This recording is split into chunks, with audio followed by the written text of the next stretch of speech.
Kasi nakakapagod din minsan, parang lahat na lang ng pansin binibigay. I mean, hindi.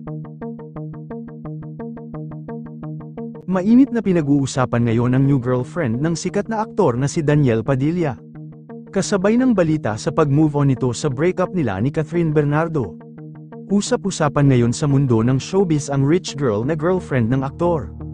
Nasa magarbong pamilya raw umano ito. Ang napapabalitang bagong girlfriend ni Daniel Padilla walang iba kundi si Amanda Zamora. Sino ba si Amanda Zamora? Si Amanda po ay anak ng mayor ng San Juan sa Metro Manila. Anak siya ng maimpluwensyang mayor na si Francis Zamora. Milyonaryo ang pamilya nito at may malalaking business sa ating bansa. Kaya't sa balita na ito na ang bagong girlfriend ni Daniel Padilla ngayon ay mukhang jackpot ang aktor sa bagong girlfriend nito. May mga usap-usapan pa na partner ni Daniel Padilla sa isang business si Mayor Francis Zamora.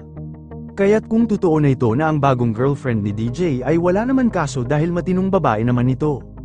May mga nagpayo naman sa girl na bantayan si Daniel Padilla kung ito ba ay hindi na babae. Dahil kilala si Daniel sa matinik pagdating sa mga babae. Dahil ito kasi ang naging main reason kung bakit sila nang hiwalay ng aktres na si Catherine Bernardo. Sa case naman ni Daniel ngayon ay mukhang masaya ang binata sa mabangong career nito at patuloy ang pagbibigay saya sa kanyang legit na fans matapos ang hiwalayan nila ni Catherine.